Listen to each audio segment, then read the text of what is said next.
Hopefully, in our previous class we have seen how to prepare single column cash book and what is the meaning and concept, everything that we have already discussed. So now today we are going to discuss how to prepare double column cash book. So before the preparation of double column cash book, we must have to revise our format. As you know, our in the format we have date, particulars, two column for recording of amount, first column for the recording of cash amount, and second column for the recording of bank related amounts. Okay, so debit side or the credit side. So hopefully you all are aware about the format of double column cash book.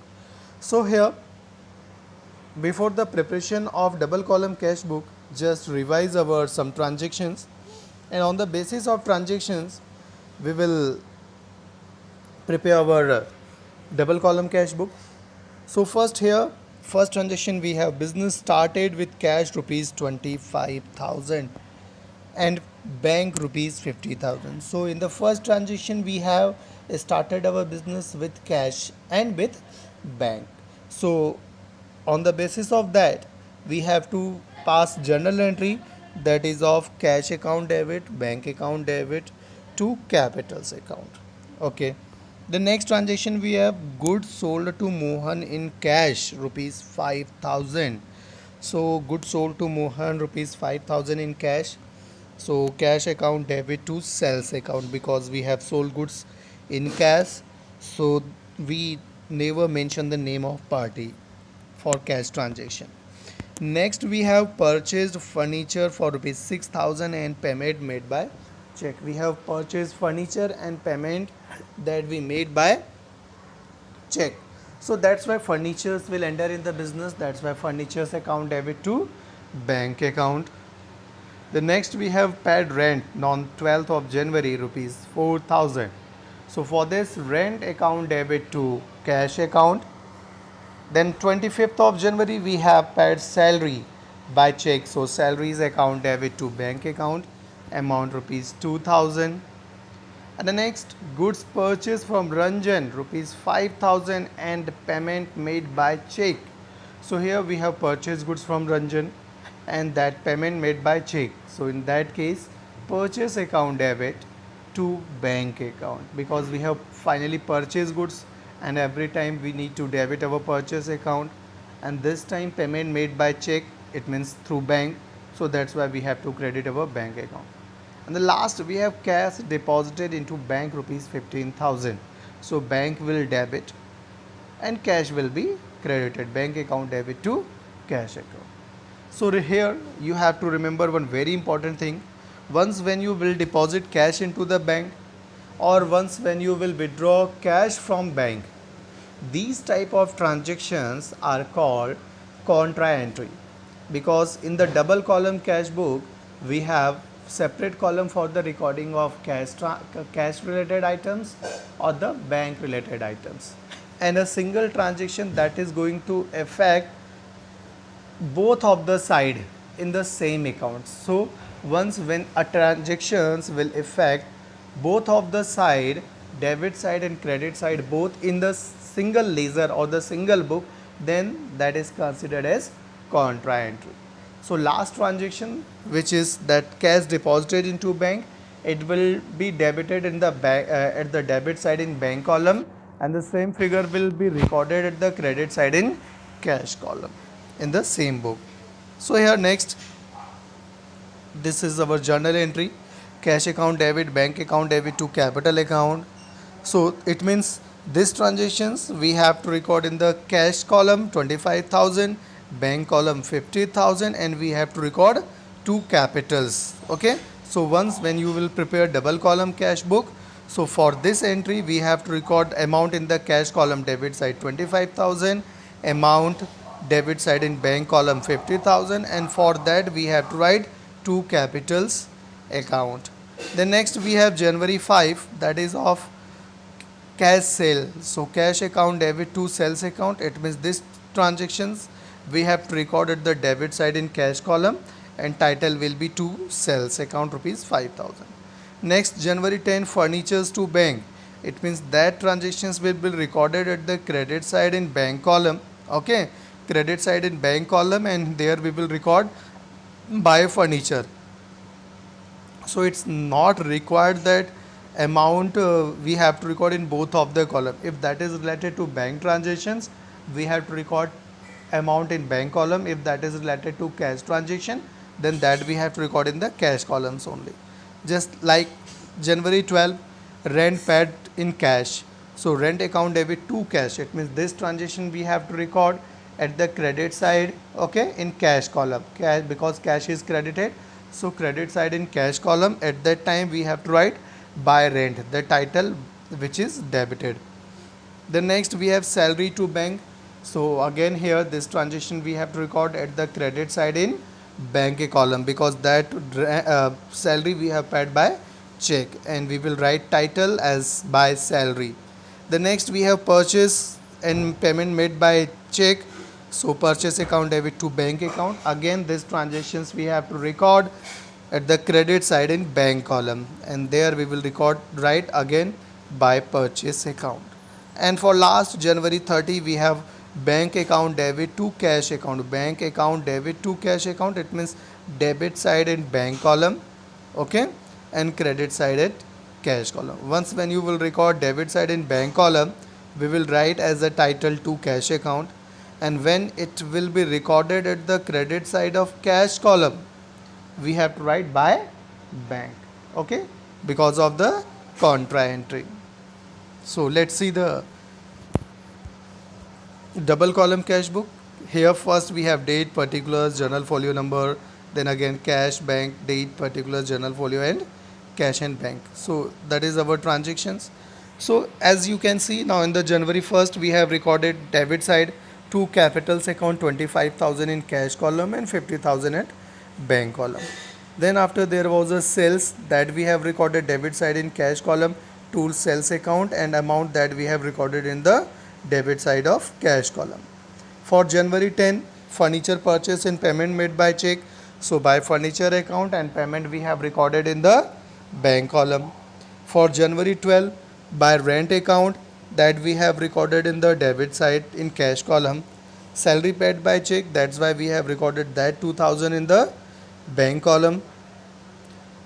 Then next we have purchase and payment made by check. So payment made by check, it means this transaction we have to record in the bank column. So that's why we have recorded that in the bank column. So after recording at the last, cash deposited into bank, so that's why we have recorded debit side at the bank column to cash account, and credit side at the cash column we have written there by bank account.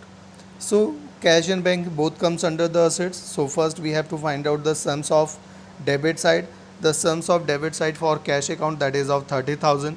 So the total of credit side should be 30,000, but the actual sum of credit side, that is of 19,000. So there will be a difference of 11,000. So that amount we have to write now on the January 31st by balance carried down 11,000. Similarly for the bank, the sum of debit side, that is of 65,000, which should be equal to the total of credit side 65,000, but the sum of credit side, that is just only 13,000. So there is a difference of 52,000. So that's why that 11,000 and 52,000 as a balancing figure we have to write in the debit side in the next month, that is of January 1st. So here we have completed our double column cash book. Then after we have to prepare triple column cash book. Okay, so triple column cash book, there will be three different columns. First for the recording of cash transaction, cash item. Second for the recording of bank items, and third will be related to the discount. Okay, at the debit side we have to write discount allowed, and same columns we have to repeat in the credit side, and there will be cash column, there will be bank column again, and again there will be discount column, but that will be discount received, because debit side discount allowed and credit side we used to record discount received. So here we have transactions, and on the basis of these transactions we have to prepare our triple column cash book. So business started with cash, You are aware about this transaction. Goods sold to Mohan. Goods sold to Mohan, that is of credit transactions, so it can't be the part of cash and bank. Furniture purchase rupees 6,000 and payment made by check, it will be the part of bank transaction. Rent paid rupees 4,000, that is part of cash transactions. Salary paid by check, that is part of bank transaction. Goods purchased from Ranjan, that is of credit transaction, so we are not going to record it. Cash received from Mohan 4,800 in the full settlement. So before that, just check what is the amount which we have to pay to Mohan or we have to receive from Mohan. So January 5th we have sold goods to Mohan rupees 5,000. It means we have to receive 5,000. But in the place of 5,000 we are getting 4,800. So there is a difference of 200. So 200, that is discount allowed by us. तो हमने 200 rupees का यहाँ पे discount allowed किया है. Okay. So entry for January 28 will be cash account debit, discount allowed account debit to Mohan's account. Okay.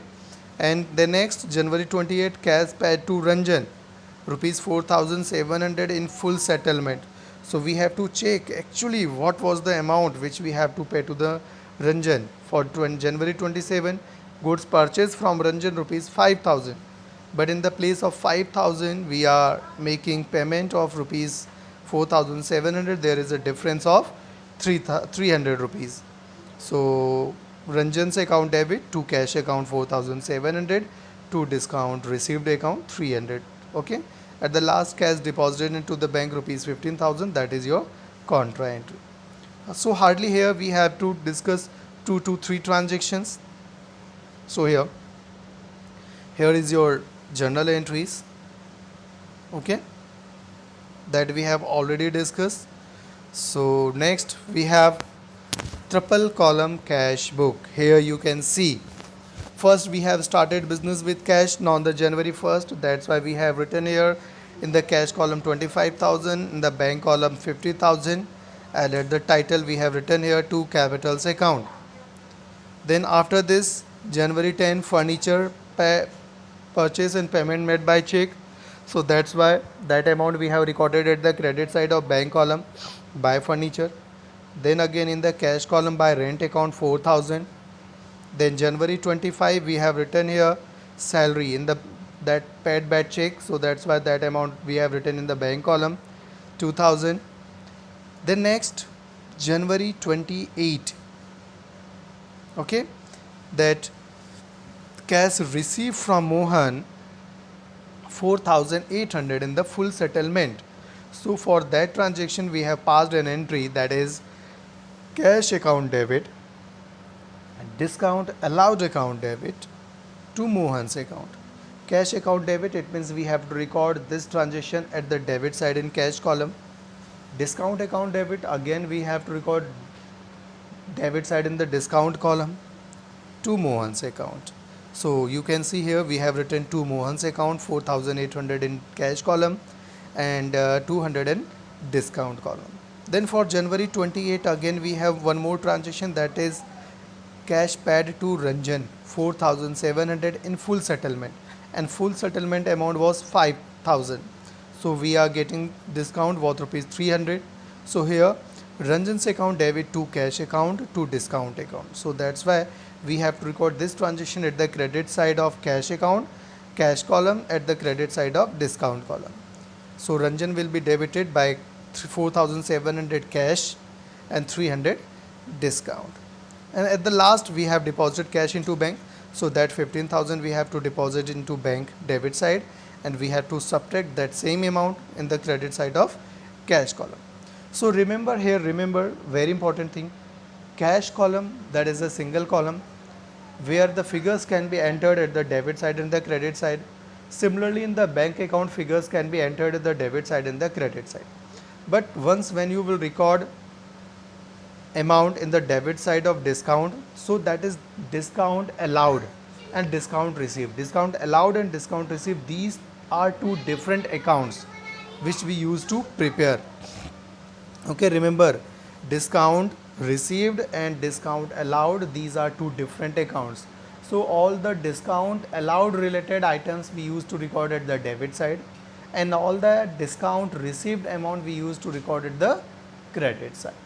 So that's why we never calculate the balancing figure of discount column. So here whatever is the total of debit side of the discount, that we have to record as it is, and the total of credit side, that we have to record as it is. We are not going to find out their balancing figure as we used to calculate for the purchase, sales or any other types of the books.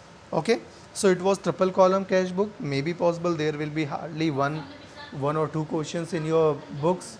Okay, so hopefully you have cleared your concept related to triple column cash book as well as the double column cash book. Okay class, then after in the next class we will discuss over the petty cash book.